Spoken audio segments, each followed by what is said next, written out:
Here we go. Okay. All right. Good. Ready? Yes, sir. Good morning, everybody. It is again Friday, towards the almost the end of August. And of course, the slaughterhouse of failure is not in our destiny. We shall persevere until we succeed. So today we've got a subject that is close to everybody at some time in their lives. And the subject is, why do I self-sabotage so much?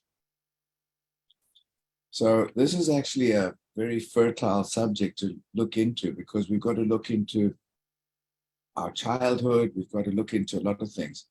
And I'll kick it off by just saying that some years ago, I attended to something called Landmark Forum. And Landmark Forum is a place where there's an instructor. In fact, Dr. Joe Scalia was a Landmark Forum instructor, and he went all the way through to all of the different sections of it. And the Landmark Forum is a place where, you know, I thought there was some kind of a cult going on there, because you walk into the building and everybody was smiling and, oh, hi, how are you? Good morning, good afternoon. And I thought, oh, someone's been drinking Kool-Aid over here. Wonder what this is all about. And eventually I went into a room and there were about 400 people. So I just sat quietly there listening. And the instructor then started to ask a question, like, for example, who likes art? And people put up their hand. And then somebody says, well, who doesn't like art? And people put up their hand. And then he would pick on somebody who he chose, whether it was like or dislike. And he would bring him up onto the stage and he would ask, literally, digging. Oh, you don't like art? Oh, that's interesting. Why don't you like art? Oh, no, you know, I never thought art was of any use. I don't particularly like it. Okay. Can you tell me about when you were a kid? And you'd go in and you'd find out that when he was 4 years old, the art teacher said something like, oh, come on, Johnny, you're not going to be able to do this. Look how good Cynthia is at art. Look at this. This is how it should be. You're not going to be able to do this. And the person then has this psychological stamp, neurolinguistic, engraved in his mind that he's not going to be good at art. And therefore, art is not something that he's going to be good at, even though he may have a talent for it. But the best part about this Landmark Forum was that you could have, for example, you could have a judge sitting next to an ex-convict, next to a hippie, next to a lawyer. Everybody in that room are just people, brought down to the common denominator of who we are. And it wasn't about, you know, being a prestige, I'm a doctor, you're not, and whatever. Everybody was just in there, and we were all brought down to the bare bones of who we are. And, you know, by the end of it, there were people on the stage there that were bearing it all, thanks to the questioning, knowing that it was a safe place because we were all there in the same reason, going into the reasons why they were not excelling at something or why they were really good at something. And it all came down to a mindset of when they were little, tiny, or much younger people, and words had impact on somebody, and they affected the person to the point which had an impact for the rest of their lives. So, oh, I don't think I can do that. I don't think I'm good enough to do that. And that would remain embedded. Or someone whose parents would say, my gosh, you can walk this. And then they would have a different attitude to the person that is, you know, always told, come on, this is not for you. So my initial thing is about where we start to feel our doubts about how we can do things or how well we can do things, and it's self-sabotage. Yeah, absolutely. I mean, we all do it. We've done it at some point in our life, and it's really a defense mechanism, so that we don't have the hurt of failure, the hurt of what other people think. And, we all know what sabotage is, and self-sabotage is when you do this destructive behavior to yourself. You may not even know that you're doing it at first, but when these negative habits consistently undermine your efforts, they can create tremendous psychological harm to your business, harm to your success, harm to reaching your goals. And it really sets you up for failure in a number of different ways. It reinforces these negative behaviors that eat away at your potential for success, right? We all have this inherent potential for success. Are we letting these fears, are we letting these self-handicapping behaviors get in the way of us reaching our full potential? So, So you set for yourself, why is that? Is there something covertly that you're doing? Is there something in your subconscious that you're doing that's keeping you from reaching those goals? The secondary thing that happens from these self-handicapping behaviors is that it can damage your reputation. If you don't do what you say you're going to do, there's a real risk that your colleagues, your personal relationships could come to see you as somebody who's unreliable, uncommitted, lazy, lacking drive, or even be seen as somebody who's passive aggressive within your interpersonal business relationships. These tendencies can start to damage your relationship with friends, family, coworkers. And then ultimately, when you have these failures and these disappointments over and over, whether it be with your relationships, whether it be with your coworkers, whatever it is, these things over time can start to create feelings of guilt and frustration. And this really starts to eat away at our self-esteem. So it becomes kind of a cyclical thing where you're self-handicapping, you're developing these negative behaviors over a period of time, you're incorporating them, that becomes the DNA, the fabric of who you are, because you've created, that's your essence, right? You throw up these barriers for why you're not being successful, for why your relationships don't work out, for why you don't take advantage of a business opportunity. Yesterday I talked to a girl, she reached out to me through LinkedIn. We connected a couple of years ago, and I looked at her resume, and she hadn't been with the company for more than 2 or 3 years, and she reached out, and I said, basically told her what we were doing, and I said, it sounds to me like you've always had a W-2 job, and is 1099 something that you would consider? And she said, no, I don't think I would consider that. That takes a lot of balls to go out and do your own thing. And I'm like, it doesn't take balls. It just takes a different mindset. It takes, the ability to think that you can do it. That's a self-sabotaging behavior, right? And that's what made me think of this topic for today. That was the catalyst for that, because, I saw it in action yesterday. She didn't have that self-belief. She didn't have the, she didn't think she had what it takes to be an entrepreneur, to work for yourself. And it was really, eye-opening for me, but it made me feel a little bit sad, and I asked her, I said, are you the kind of person that can be disciplined? Are you the kind of person that can be consistent? Are you coachable? And I forget, I asked her a couple other things, and she said, yes. And I said, you're an entrepreneur already. You just don't know it. And you're not willing to take the risk. And you have this self-sabotaging behavior. And maybe that's why, I didn't say this, but maybe that's why you haven't been in a company for more than 2 years in the last 15 years.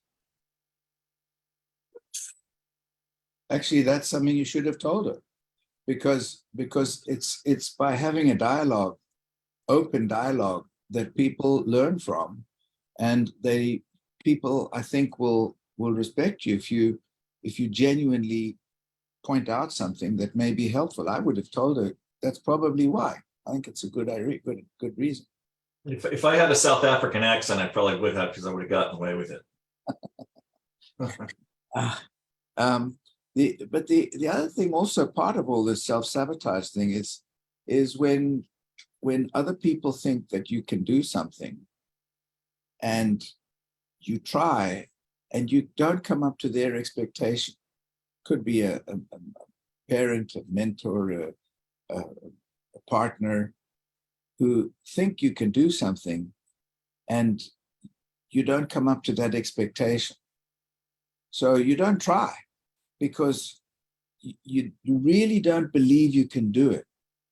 And that is self-sabotage. But by not trying, you go into a comfort zone of, well, I didn't do so well because I really didn't study for it, or I didn't really try so much because I was busy, I couldn't do it. All the excuses come up. That's where all of our excuses are invented. When we come up with some supposed reason for not having done something or not achieving something or not having achieved something. And that sometimes is also because we listen to external words that influence us and say, well, of course you can do that. There's no question. But in the meanwhile, you're thinking, I know I can't. So, but that's a self-sabotage from the beginning, because if the right way to do that, how to fix this, is to face the demons immediately from the word get-go. Because we talked about why it happens, but now how do we fix it? And how do we fix it? I think I've mentioned the story about when I first came to the States. I had never washed dishes in my life. And we started entertaining, and I'd see these piles of dishes in my sink there. And I'm like, God, it's going to take me a month to clean these damn things. And in my mind, when I was cleaning, it took a month. But then when I tweaked that and I said, this is easy, man, I can fix this in a minute, it would take me chronologically the same time. But in my mind, it was, 15 minutes. Probably took me the same hour. But so we tweak to how to fix it is to face the demon, tweak it, feel good about it, and say, I can do this. I really can. I'm beginning to believe that this person is seeing something in me that I can't. Like Dan was saying yesterday, like we were saying to this girl, you're already an entrepreneur. You just don't know it, because no one's really helped to bring out that talent, which we all have. Some of it is just hidden. We don't want to even hear about it. But make it fun. Nurture your compassion. Say, yeah, think well of yourself. We talk about giving yourself the high five in the morning when you get up in the mirror, look in the mirror and give yourself a high five and say, yeah, I rock, man, I'm fantastic. Start to believe that no matter what happens. And that's how we can get out of this feeling of self-sabotage when we have all these doubts and frictions and so on that go with it. Yeah, I mean, how many people on this call have ever, seen somebody do something and your first reaction is, I can't do that? That's a self-sabotaging behavior. That's self-handicapping, right? You're telling yourself that you can't do it before you even try. Most of the people on this call have children. How many times have you heard your child say, oh, I can't do that? That's a self-sabotaging, self-handicapping behavior. Where do you think they learned that? They learned it from you. So are we perpetuating the cycle by utilizing self-sabotaging behavior? Before you say something, think about it. I saw a post yesterday, and I've seen this a bunch of times. Don't say I can't do it. Say I can't do it yet, because that keeps it open-ended that you can actually try it and master it, right? So we need to think about, Lawrence and I talk about this all the time. There's certain things that we say throughout our day that if we just said it just a little bit differently, it would have a completely different meaning, right? And that goes for self-sabotaging. It's what are we doing? How are we saying it? Are we not saying it? Are we doing this to protect our ego? Are we setting up a perfect excuse for when we do fail, or we get rejected? You know, people with a fear of failure or low self-esteem are more likely to use self-sabotaging in this way, you know, to protect your ego. But what happens is, in the short term, it might help you feel better about yourself, and it's a way to protect your image in the eyes of others.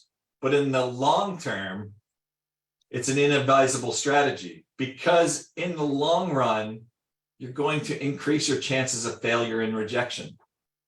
Right? So we need to get rid of this self-handicapping behavior, these self-handicapping comments that we use, like, I can't do that, or that's impossible. Nothing's impossible. I see people do stuff all the time that it seems impossible to the average person, but you know how it became possible? Because they actually tried it, and they practiced it, and they got better at it, and they mastered it. And it's no different in what we're doing with the scanner. You know, I've seen so many people come into this business, or they love the opportunity, they're interested, but are they committed? How do we get them to be more committed? Are they only interested because they have these self-handicapping behaviors? Are they setting themselves up for failure and for, you know, to be able to utilize excuses for why they weren't successful in this, or for why they didn't join the opportunity? So how do we talk to these folks to get them to be committed and to stop using these self-limiting beliefs and this self-handicapping behavior? One of the ways we can do that is by stopping to use those behaviors ourselves.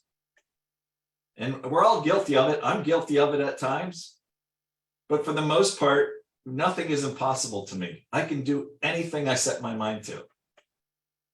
And that's what we need more of on these leadership calls. That's what we need more of on our teams. We need people with the belief that they can do anything, that anything's possible, given the right set of circumstances. If they're willing to do the work, the right set of circumstances, meaning, are they willing to do the work? If they're willing to do the work, it's possible. If they're not willing to do the work, it's impossible. Well, to get a kid, when a kid says, oh, I don't think I can do that, what do? We bribe the kid. We say, I'll tell you what, if you do that, you know, you'll get an ice cream, or we'll take you to the movies, or you'll get a new, I don't know, new toy. So then the child has some kind of an incentive to go forward. It's a kind of a bribe. So we change the, I can't do this, to what if I can? What if I succeed? Because everybody has this, what if I fail? That's a big doubt. That's the ego. Oh my gosh, what will people think of me? Oh, if I fail, they're going to think I'm a loser. And, you know, they're going to have all these thoughts about me. But that's in your own mind. It's not what they really think, but it's how we educate ourselves to think. We've got to, what are they going to say? What are they going to think? Well, what if I fail? And then I get up and I succeed. And then I get up again and again and I succeed. What happens then? Oh, well, then I'll succeed and people will. So now you're worried about what people say, but you've tweaked it from the what if I fail to what if I succeed. And that is where we've got to kind of like self-hypnotize ourselves to the self-belief, as Dan just said, and I agree with Dan 100%. There is nothing I cannot do. Nothing. I don't care. I will do it. So I don't do it. So I do Pilates. I'm the oldest, I'm 77. The people in the Pilates classes are all women, all. The oldest one is about 35. I don't care. So they say, put your legs straight. Man, these kids have got their legs like, you know, 9 o'clock, I mean, at 90 degrees. Mine are crooked and they look like hell. I don't care. I'm doing it. And I really don't care because I'm doing it. It would be worse if I sat there and said, I wonder what it would be like. I wonder if I could do it. I'd love to try it, but I'm too embarrassed. Embarrassed for what? It's in your mind. Just do it. Nike says, just do it. And if you do it, for example, before I go to Pilates, oh my God, I got to get up there and go. No. Once I've been there, man, I feel like a kid. I'm energized. I feel good. I feel, very supple and all these things. But it's so easy to say I can't do it. And seriously, people say to me, even there, I'm not talking about me. I'm just saying about, my God, at your age? Yes, at my age. Who cares? Who cares that I'm not perfect? I'm not a ninja warrior. I bloody will try it. I will. I'll try it. So I'll fall on my face. So what? But it's a mindset. It's all about mindset, how you think. What if I succeed? What if I can do it? Rather than, what if I can't? And that regret that you have could be something you have for the rest of your life, that you didn't try it, you didn't do it. Yeah, I mean, every day I'm chasing the next success. I don't like the feeling of failure. And I don't like the feeling of not trying something before I say I can't do it. I mean, so take guitar, for instance. I think we've talked about this. It's been a couple of years, but I wanted to play guitar my entire life. And I've tried it maybe 10 times. Did I try it 100%? Probably not, because I have all these other things going on that I'm busy. And I just haven't put the effort into it yet that it takes to succeed at it. And that's not to say that I can't. It's just I haven't found the right time in my life to sit down without distractions to focus on it for a certain period of time every single day, because it's not a priority.